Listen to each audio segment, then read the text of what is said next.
A BBC tem o prazer de dedicar este programa a uma breve recapitulação dos brilhantes feitos do valoroso 11º Regimento de Infantaria da Força Expedicionária Brasileira na campanha da Itália.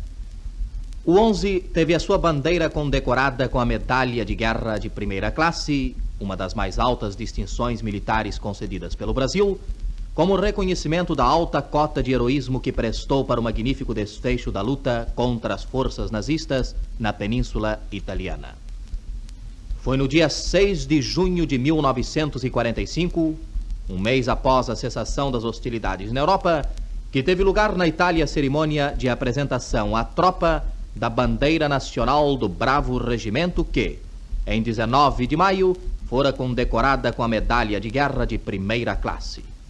Na tocante cerimônia, que tem a assistência de toda a oficialidade do regimento, o coronel, o comandante do 11, falando aos seus comandados, passa em revista a crônica da brava unidade mineira.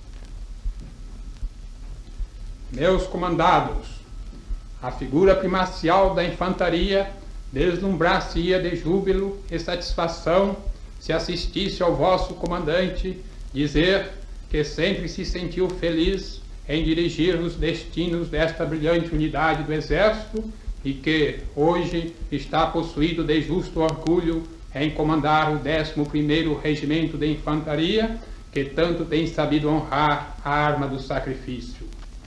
Honrar a arma pela unidade da infantaria é resumir nesta palavra o cumprimento exato do dever fora e diante do inimigo, o que importa em cifra elevada de bravura, sacrifícios e sangue. Honrar a infantaria é não tomar conhecimento do perigo, é ter noção precisa do abandono de si próprio, é ter completo desassombro para lutar e vencer o inimigo. É ter plena consciência do sentimento cívico e patriótico, o verdadeiro valor pelo desprendimento à vida. É ter domínio sobre os seus nervos, virilizando a epopeia da dor, surpreendendo muitas vezes suas próprias forças, transformando o cenário brutal da guerra em esplêndidas jornadas, o cansaço em um fim próximo, o frio em temperatura amena, o desconforto em coisa natural nas batalhas e, por fim, a morte em um breve e suave episódio para o bem da liberdade do mundo. O inolvidável, heróico e vigilante patrono da infantaria tem a certeza do quanto de bravura, destemor e sacrifício foram possíveis aos componentes do 11, porque bem sabe medir o valor do infante pela soma das vigílias, do esforço, do esgotamento físico, antes e depois dos combates, do sangue derramado, das vidas em holocausto e da grande responsabilidade dos chefes que passa despercebida. Apresento-vos agora, meus comandados, nossa bandeira condecorada com a Medalha de Guerra de Primeira Classe como um reconhecimento do Brasil à humanidade que, juntamente a outras, prestou, no meio de sacrifícios de toda sorte, dos horrores da guerra, do calor das batalhas, do desprendimento de todos os seus componentes, do sangue dos feridos, dos seus mortos queridos, dos heróis que tombaram, dos vivos que sobreviveram e dos destemidos que desapareceram, tragados na confusão dos combates em que os canhões troavam e as armas automáticas dominavam os campos, reafirmando o mais destacado sentimento patriótico com a maior elevação cívica, isto é, bater-se fora de nossa pátria, desagravando os brios nacionais, vingando os patrícios covardemente torpedeados, massacrados e metralhados, já náufragos indefesos. A nação brasileira reconhece, devido à bravura invejável dos nossos oficiais e praças, que o nosso regimento tem valor combativo, tem espírito de sacrifício e é uma das unidades que cultivam em elevado grau o sentimento da disciplina e da solidariedade, porque cada um dos elementos do 11 é um esteio sólido do cumprimento do dever. O sentimento de cooperação tem sido notável, redundando em um ritmado esforço que vem de longe, isto é, desde as regiões montanhosas de Minas Gerais. E assim é que o nosso regimento partiu do Brasil, já havia vencido a Batalha do Capistrano e singrava os mares infestados de submarinos e corsários inimigos, afrontando todos os perigos, pronto para enfrentar a segunda batalha, a Batalha do Atlântico. Nápoles e Livorno significavam a vitória dessa batalha invisível que a nossa tropa venceu para preparar-se contra o inimigo. Os dias passaram-se no adestramento, preparo físico e material da tropa, até que, em dias de novembro de 1944, era nosso regimento experimentado em um ataque contra as posições alemãs de Monte Castelo, onde o sangue de nossos heróis correu. As palavras do nosso comandante são ouvidas com todo o silêncio. Ao meu lado, o pracinha, meu companheiro, retrata em sua fisionomia toda a expressão daquele momento.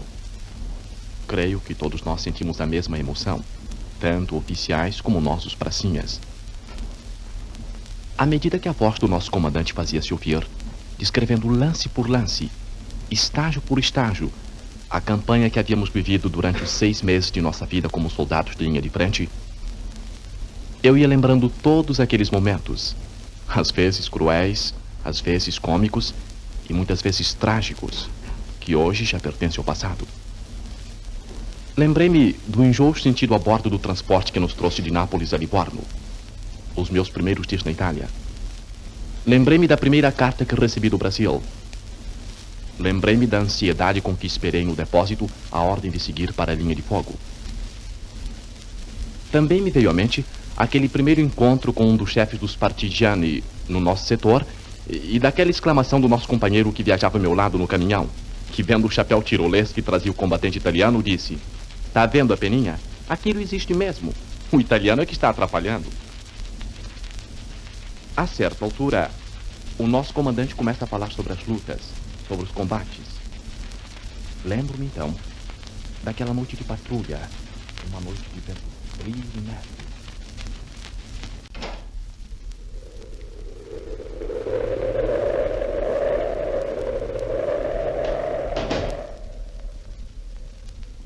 Vamos botar mais lenha nesse fogareiro? Que frio miserável. E logo hoje é que decide nevar.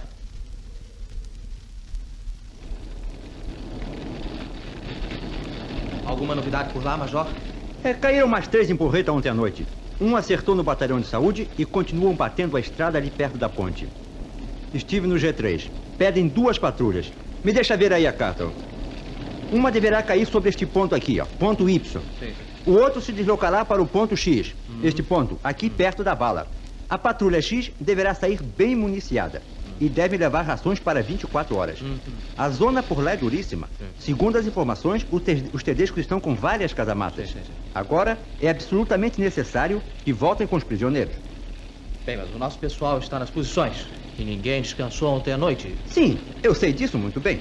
Mas é preciso que as patrulhas saiam, custe o que custar. Teremos que completar as 2 patrulhas com o pessoal lá da frente. E mande o cozinheiro preparar café para todos. Que tenha café e comida prontos para quando os rapazes voltarem. Me avise assim que o pessoal estiver reunido.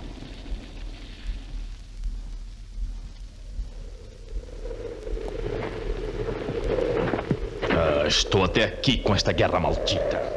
É assim agora, mas depois será muito pior. Já estou com os pés quase gelados. Com esta munição toda, a gente é capaz de parar no Polo Norte, sabe? E chega tarde. Bem, Sargento Nilo, você já sabe o que tem a fazer, não é? Fechou. E quem é que você vai levar na sua patrulha? Aí vão aqui o cabo Casimiro e os soldados Praste, o Lair, o Fantini, Marocco, Aníbal. Sobre a neve, em meio aos perigos de toda sorte que o terreno apresenta, saímos em direção à terra de ninguém e às posições inimigas. Após umas 2 horas, a patrulha aproxima-se do Tedesco sem ter sido pressentida. Mas, Estamos diante do obstáculo de uma cerca de arame farpado. Poxa, senhor. Arame farpado aqui é mato. Não sinto mais vida nos pés. Silêncio, senhor. Silêncio. Vamos descansar aqui uns minutos, hein? Fiquem aí.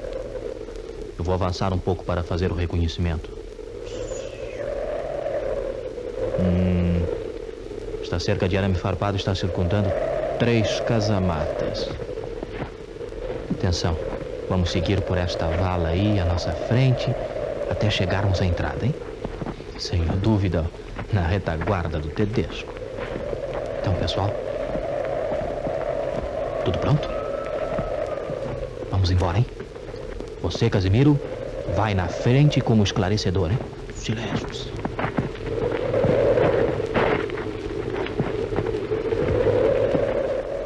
Alto! Mete os peitos, Casimiro. Daremos a cobertura daqui e na hora H entraremos de assalto. Chegamos à entrada atrás das posições do Tedesco. O cabo Casimiro avança sozinho, rastejando na neve até a primeira das casamatas. De repente, vemos as silhuetas de 5 alemães. Vamos, pessoal, e não se esqueçam dos prisioneiros, hein? Para dentro da casamata! Armas no chão, senão caputo! Nein, Caputo. Nein, Caputo. Armas no chão, senão caputo! Andare via, andare via! Nein, Caputo. Nein, Caputo. Brasiliani Pony. E vamos cair fora antes que os organizem, hein? E levem as armas que puderem. Camaradas, vamos! E você, andare, via! Já estão atirando? Foram alertados pela primeira rajada. Não há tempo para perder. Com vocês na frente, eu fico cobrindo a retirada. Vamos embora!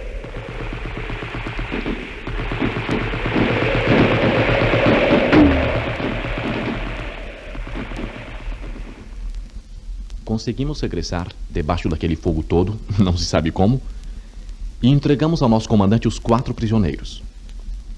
O boletim de informações, no seu laconismo militar, contou assim o episódio. Subsetor Z. Patrulhas sobre Y e sobre X. A primeira regressou sem contato. A segunda surpreendeu a guarnição de uma casamata inimiga, fazendo 4 prisioneiros e matando um outro. Regressou sem perdas. Depois do café que nos esperava, regressamos aos nossos foxholes. As operações de patrulhas na defensiva ativa que mantínhamos, a vida de trincheira, a insegurança, a intranquilidade, a morte que surpreendia diariamente os nossos valentes e destemidos, além dos serviços e ações locais exigidos, que resumiu o maior dispêndio de energia e esgotamento físico do homem, enquanto revertiam em grande perda de resistência pelas responsabilidades dos comandos que se sentiam abatidos em vista das preocupações oriundas do trabalho excessivo, das vigílias, da insegurança pelo valor diminuto da tropa e grande faixa atribuída, pouca experiência nossa e farta prática dos tedescos, tudo, enfim, se avolumando diante daqueles que possuíam uma parcela de comando, e os dias e as noites eram como que pesadas trevas no abismo que o desconhecido faz pesar sobre os ombros e criar a neve nos cabelos. A situação obrigava a enormes sacrifícios a todos, desde aqueles que se achavam nos foxholes, nas trincheiras que enregelaram muito dos nossos corajosos combatentes, até aos que estavam sob a intranquilidade dos pesados e seguidos bombardeios que muitas vidas cefaram à retaguarda, quando os nossos preparavam alimento, munição, suprimentos de toda a espécie, ou organizavam distração para os que vinham da trincheira procurar mudar o cenário rubro de sangue, trocar o espetáculo tenebroso de uma noite escura e fria diante do inimigo por uma música de Strauss confortadora e deleitante, por um pouco de divertimento que transmudasse um ambiente civilizado e humano. Sim, as patrulhas tornaram-se penosas. O caminhar na neve, fugir das vistas do inimigo que possuía esplêndidos observatórios, suportar os foxholes onde o frio era medonho e viver dia e noite sob a ameaça constante que era o Monte Castelo. Afinal veio o ataque contra Monte Castelo. Isso se deu em fevereiro. Depois, a ação penosa da conquista de Castelnuovo. Já nesta época, o comando aliado na Itália havia delineado os planos finais para a última e grande arrancada que iria decidir a sorte do inimigo na Itália. Na madrugada de 15 de abril, atacamos a cidade de Montese. Havia chegado o grande momento. Montese caiu após uma batalha reída, na qual foram empregados carros blindados e tanques. Coube a nós, do 11, essa vitória para as armas brasileiras que asseguraram as honras do dia. E principalmente ao nosso 1º batalhão, que atacou, reduziu, venceu e ocupou Montese.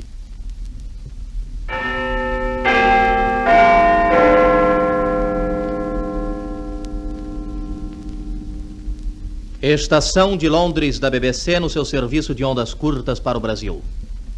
Acabamos de receber do nosso correspondente junto às forças brasileiras na Itália o seguinte despacho sobre a rapidez do avanço da FEB na Itália. O nosso ataque começou no dia 14 contra Montese. Foi meu privilégio, como correspondente de guerra, assistir do PO do comandante da FEB os lances mais emocionantes do memorável dia em que se deu o ataque contra Montese. A olho nu, via-se os soldados brasileiros que avançavam debaixo do fogo cerrado e através da poeira que se levantava com o estrondo de cada morteiro que explodia. Nenhum soldado vacilou, seguiu sempre para a frente, custasse o que custasse. O rompimento da linha defensiva do inimigo deu aos aliados, como consequência, a queda de Bolonha. Entramos agora na fase da guerra de perseguição. A nossa frente movimenta-se com tanta rapidez que o seu paradeiro, mesmo nos quartéis generais, é ignorado muitas vezes.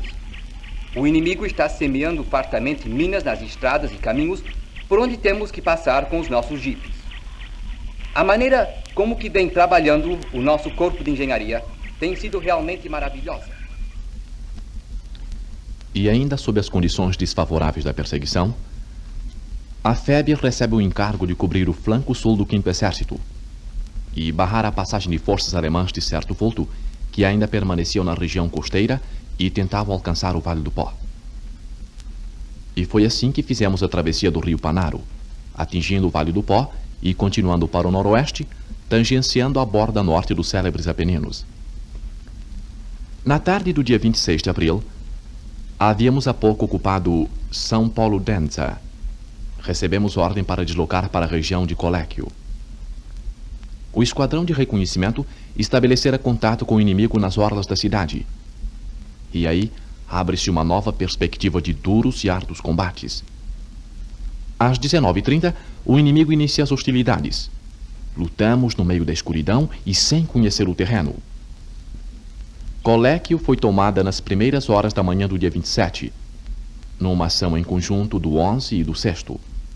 E qual não foi a nossa surpresa ao encontrarmos na cidadezinha um vasto depósito de armas e suprimentos de toda a espécie.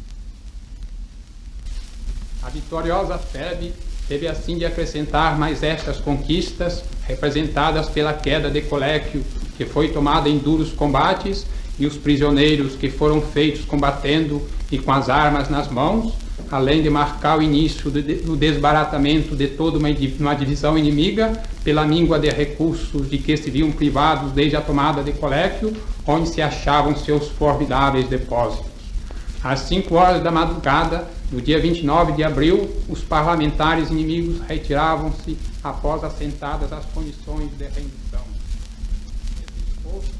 Estendido sem descanso, porém com fibra de herói, esse espírito de sacrifício que vós, oficiais e praças, tão bem compreendeis e sentis, todos os sentimentos cívicos que enfeixam, como a bravura de que tantas vezes destes prova, essa coragem de que tanto vossos chefes se orgulham, esse heroísmo e invejável desprendimento pela vida, de que são figuras inesquecíveis.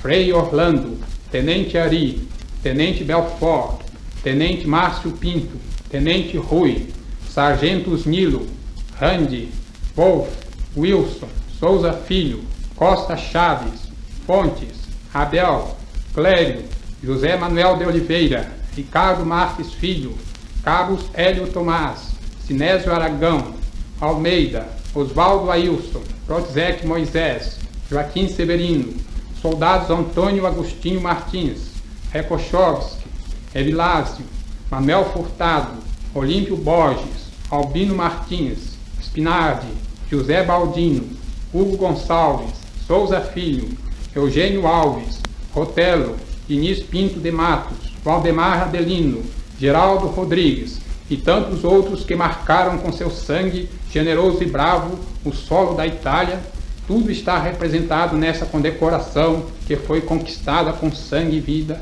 daqueles que puderam sair vivos da guerra tempestuosa e brutal e dos que tombaram em holocausto à causa do Brasil. Honra aos heróis que deram a vida por um mundo melhor para que todos pudessem gozar o verdadeiro sentido da palavra liberdade.